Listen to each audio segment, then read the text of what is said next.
আজকের ওয়েদারটা এত ভালো ছিল। এটা হচ্ছে ঈদের পরের দিনের ব্লগ। দেখতেই পাচ্ছেন সকাল থেকে একটু হালকা হালকা বৃষ্টি হচ্ছিল। সারাদিন তেমন কোনো রোদ ছিল না, আর এমন বাতাস ছিল, আর ওয়েদারটা মাশাআল্লাহ অনেক ভালো ছিল। আজকে হচ্ছে বাসায় মেহমান আসবে, সেজন্য রান্না বাড়ার আয়োজন চলছে। তো আজকে হচ্ছে আমার আয়াজের বাবা হচ্ছে তার বোনদেরকে নিজের হাতে রান্না করে সবাইকে খাওয়াবে, সেজন্য সে রান্না করে চলে আসছে।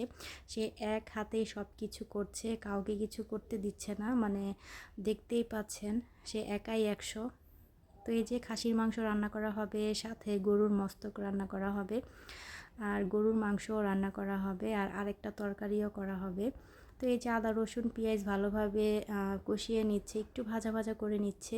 আর খাসির মাংস হচ্ছে আমার ফুপু শাশুড়ি দিয়েছিল, সে হচ্ছে খাসি কুরবানি দিয়েছিল, আমাদেরকে আবার মাংস পাঠিয়েছিল, সেটাই আজকে রান্না করা হবে। তো সে বলতেছে যেহেতু তার বোনরা আসবে, মস্তক, খাসির মাংস, গরুর মাংস, পোলাও এগুলো সব রান্না করবে সে নিজের হাতে, তাদেরকে খাওয়াবে। আর আসলে তার রান্নাবাড়ি অনেক মজা খেতে। আর যারা আসলে দেশের বাইরে থাকে, নিজের হাতে রান্নাবাড়া যারা করে, তারা কিন্তু আসলে দেশে আসলে সবাইকে রান্নাবাড়া করে খাওয়ায়। দেখতেই পাচ্ছেন এখানে মশলাটা কষিয়ে নিচ্ছে মস্তক রান্না করার জন্য।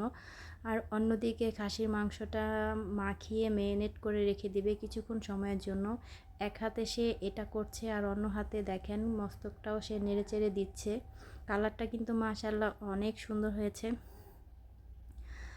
আমার এই ভিডিওটা কাছে এবং দূরে যায় যেখান থেকে দেখছেন সবাইকে অসংখ্য ধন্যবাদ। সবাই সম্পূর্ণ ভিডিওটা দেখে সুন্দর কমেন্ট করবেন।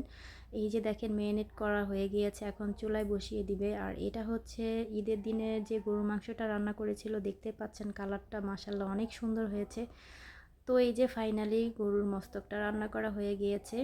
কালারটা কিন্তু অনেক সুন্দর হয়েছে, তাই না? আর অন্যদিকে হাতে মাখিয়ে যে গরুর মাংসটা বসাবে, তার মধ্যে এখন দারচিনি, লবঙ্গ, তেজপাতা, এলাচ দিয়ে দিল। তারপর হচ্ছে চুলায় এখন এটা বসিয়ে দেওয়া হবে। আর এদিকে খাসির মাংসটাও ভালোভাবে কষিয়ে নেওয়া হচ্ছে। আর কালারটা দেখেন মাশাআল্লাহ এত সুন্দর হয়েছে, দেখতেই পাচ্ছেন। পাশের চুলায় আরেকটা তরকারি বসানো হয়েছে। এক হাতে দেখেন সে কতগুলো কাজ করতেছে, একাই 100। দেখতেই পাচ্ছেন। সম্পূর্ণ ভিডিওটা দেখে সুন্দর কমেন্ট করবেন। আসলে অনেকে ভিডিও না দেখেই কমেন্ট করেন, সেটা একদমই করবেন না। তো এই যে গরুর মাংসটাও চুলায় বসিয়ে দেওয়া হয়েছে।